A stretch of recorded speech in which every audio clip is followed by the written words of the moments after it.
सबको प्रणाम। राम राम। हम लोग तो भक्तों को समझाना बड़ा मुश्किल है। जब कोई भी वीडियो दिखाओ या कोई भी समाचार दिखाओ भक्तों से, तो कहते हैं सब कि ये झूठे बनाया गया है, ये सही नहीं है, ये बना करके दिखाया जा रहा है लोगों को गुमराह करने के लिए।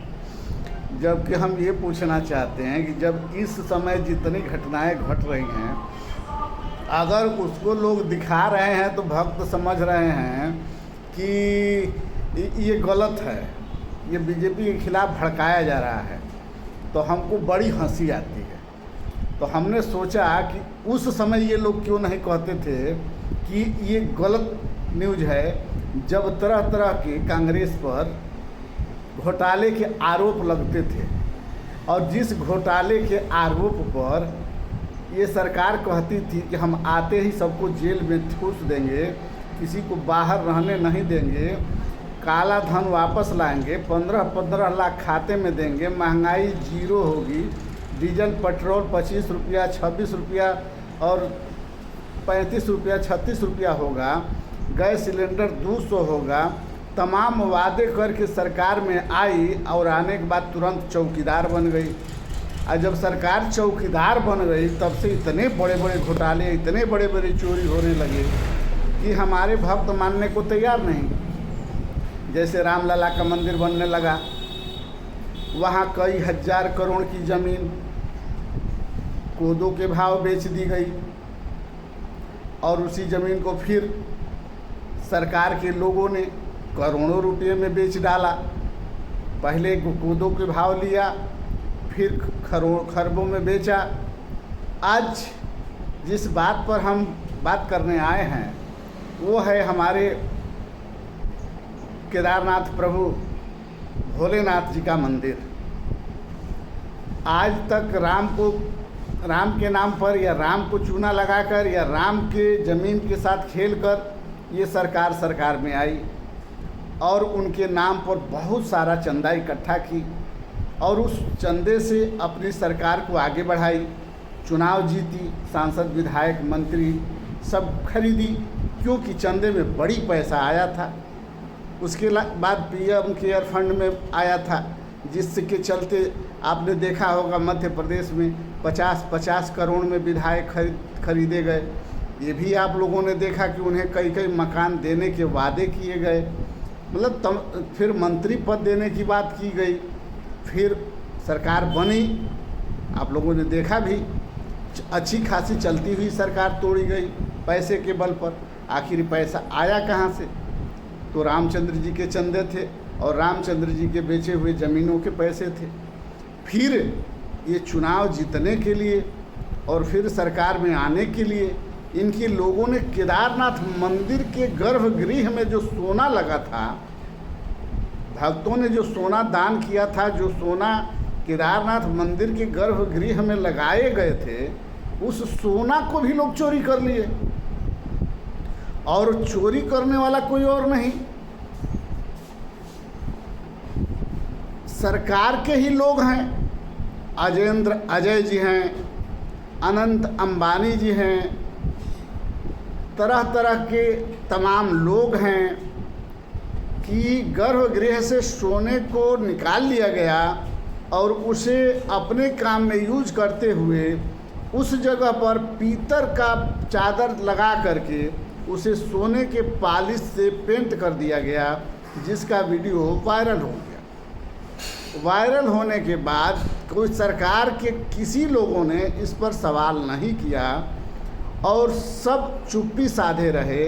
यहाँ तक कि हमारे प्रधानमंत्री जी जिस केदारनाथ मंदिर में जाकर आए दिन पूजा करते हैं, आए दिन जो भी पूजा कहिए, ढकोसला कहिए, चाहे जो भी कुछ कहिए, वोट के लिए कुछ भी करते हैं, उसी केदारनाथ को भी उन लोगों ने नहीं छोड़ा और उनके सोने की चोरी कर ली। तो हम समाज से ये पूछना चाहते हैं कि हम लोग तो चोरों को भगाकर साह लाने का काम किए कि चोर बहुत चोरी कर रहे हैं, ये देश को बर्बाद कर दिए, तबाह कर दिए, उजाड़ दिए, मुसलमानों को हमारे देश में रहने दिए, देश को बांट दिए और तरह तरह के लांछन लगाकर हम लोग उस सरकार को हटा दिए। और हमने साहू मतलब चोर को हटाकर साहू लाया, और साहू के लोग इतने बड़े चोर निकले। हम चौकीदार को चोर नहीं कह रहे हैं, आप लोग नाराज़ मत होइएगा, हम ये कह रहे हैं सरकार के लोग इतने चोर निकले कि सरकार कुछ बोल ही नहीं पा रही है। और चोर कई प्रकार के निकले, चमड़ा चोर, सोना चोर, गाड़ी चोर, मतलब तमाम तरह के चोरी जिसका कोई हिसाब नहीं। ज़मीन चोर, झोपड़ी चोर, मतलब कुछ भी कहेंगे तो आप लोगों को बुरा लगेगा। आप लोग समझदार हैं, आप लोग समझिए। जैसे गरीबों के झोपड़ियों पर बुलडोजर चलाना, बुलडोजर का दाम बढ़ा देना, बुलडोजर के नाम से माफ़ी मतलब प्रसिद्ध हो जाना और बुलडोजर के नाम पर ही वोट पा लेना, फिर गर्भगृह सोने को ख़त्म कर देना, अयोध्या मंदिर के नाम पर चंदा लेना, फिर वहाँ के ज़मीनों को सौदा कर देना। इस तरह की तमाम बातें हैं, चाहे उत्तराखंड हो, जहाँ जहाँ सरकार है वहाँ। अभी तो मणिपुर बेचारा संकट में है, उसका सलूशन नहीं निकल रहा है क्योंकि डबल इंजन की सरकार है। वहाँ प्रदेश में भी बीजेपी है और केंद्र में भी बीजेपी है, लेकिन मणिपुर को शांति नहीं, सुकून नहीं। वहाँ के लोग पलायन कर रहे हैं, जिस तरह कश्मीर से लोग इन्हीं की सरकार में पलायन किए थे और उसी का फिल्म बनाकर दिखाया गया समाज को, और समाज मान भी गया और वोट भी दिया। उसी तरह से मणिपुर जल रहा है, वहाँ से मणिपुर के लोग पलायन कर रहे हैं और सरकार चुप है। लेकिन कुछ दिन के बाद उसी पर सरकार फिल्म बनाएगी, समाज के बीच में परोसेगी और समाज उसे देखेगा और फिर वोट भी देगा।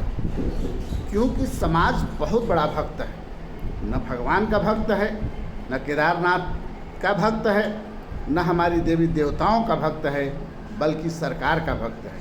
क्योंकि इसे अगर सच्चाई आप दिखाएंगे तो देख ही नहीं पाएंगे। ये सिर्फ आईटी सेल के माध्यम से जो हम और आप पढ़ाने का प्रयास करेंगे। अगर हमारे मोदी जी ये कह दें कि ये गंगा के घाट पर तुलसीदास, कबीरदास और विवेकानंद जी बैठ के प्रवचन किया करते थे, तो हमारे अंधभक्त मान भी जाते हैं, ताली भी बजाते हैं, वोट भी देते हैं, जिता भी देते हैं और खुश भी होते हैं और लूटे भी जाते हैं और लुटा भी जाते हैं। यहाँ तक कह देते हैं कि अगर प्रधानमंत्री जी कहेंगे तो हम अपने परिवार के लोगों को उनके लिए समर्पित कर देंगे, लेकिन उनका विरोध नहीं सुन पाएंगे। ऐसे भक्त अभी समाज में पड़े हुए हैं। तो हम समाज के लोगों से कहना चाहते हैं कि सच्चाई जानने का प्रयास करें, भक्ति में अपने आने वाले पीढ़ियों को बर्बाद न करें। क्योंकि 55 लाख करोड़ का कर्जा आज 1,55,000 करोड़ हो गया है, जो भारत के ऊपर है, जो हमारे आने वाले बच्चे, हमारे आने वाली पीढ़ियों के लिए बहुत ही कष्टकारी और बहुत ही दर्दनाक है। ये सरकार हमें हिंदू मुस्लिम में उलझाकर, मंदिर मस्जिद में उलझाकर, प्रभु राम को, प्रभु शंकर को, माँ दुर्गा को, हमारे तमाम देवी देवताओं के साथ हम इंसान को, हम हिंदुओं को भी ठगने का काम कर रही है। इसके लिए आपको सतर्क होना होगा, तैयार होना होगा और इस दर्द को समझना होगा कि जब हम चोरी करने वाले को हम देश से भगाने का काम किए और एक शाह को लाए जो हमारे देश में चोरी को रोकेगा और वो चौकीदार बनेगा और हमारे देश की सुरक्षा करेगा, और वही अगर रक्षक ही भक्षक बन जाए या भक्षक न बने, उसके पार्टी में जो भक्षक करने वाले लोग हैं उन पर वो सवाल न उठाए, उनसे सवाल न पूछे और उन पर किसी तरह की कार्रवाई न करे, तो आप समझ जाएंगे कि ये बहुत बड़ा घोर अपराध है। सिर्फ हमें और आपको धर्म के नाम पर उलझाया जाता है, मंदिर और मस्जिद के नाम पर उलझाया जाता है, हिंदू और मुसलमान के नाम पर उलझाया जाता है, विदेश के नाम पर उलझाया जाता है, गरीबी अमीरी के नाम पर उलझाया जाता है, बेरोजगारी के नाम पर उलझाया जाता है, महंगाई के नाम पर उलझाया जाता है, और हमें बलात्कार, भ्रष्टाचार, दुराचार, शोषण, लूट के नाम पर भड़काया जाता है। अब बताइए, मुकेश अंबानी का लड़का अनंत अंबानी उस मंदिर के सदस्य हैं, और अजेंद्र अजय जी अध्यक्ष हैं, और केदारनाथ मंदिर के गर्भगृह के सोने सारे ख़त्म हो गए, और चांदी उसके जगह पर पीतल के चादर लगा दिए गए, और सोने के पिंड कर दिए गए, और सरकार अभी भी चुप है। हम नहीं कह रहे हैं, वीडियो वायरल है, वो हर मोबाइल पर आ रहा होगा, लेकिन उसे लोग झूठा समझ के मानने के लिए तैयार नहीं होंगे। तो हम ये निवेदन करना चाहेंगे कि अगर 100 झूठा उसमें होगा तो एक तो सत्य ज़रूर होगा। इस पर हम विचार करें और देश को, समाज को, अपने बच्चों को, आने वाली पीढ़ियों को बचा लें। जय हिंद, जय भारत, जय सर्व समाज। नफ़रत बुरी है न पालो इसे, दिल में खलिश है निकालो इसे। नफ़रत बुरी है न पालो इसे, दिल में खलिश है निकालो इसे। ना तेरा ना मेरा, ना उसका ना इसका, ये वतन ये भारत सबका है, संभालो इसे, संभालो इसे, संभालो इसे। सरफरोशी की तमन्ना अब हमारे दिल में है, देखना है जोर कितना बाजुए कातिल में है। ये लोग जो बोले हैं हमें खून दो हम आज़ादी देंगे, लोगों ने खून देकर चला गया, आज़ादी भी दिया, लेकिन उस आज़ादी को जिस तरह से संविधान के ये नेता, उस आज़ादी को जिस तरह इस संविधान के नेता, मंत्री, विधायक, सांसद, पुलिस, डीएम, दरोगा, कोतवाल जितने अधिकारी और नेता हैं, जिस तरह मिलकर लूटने का प्रयास कर रहे हैं,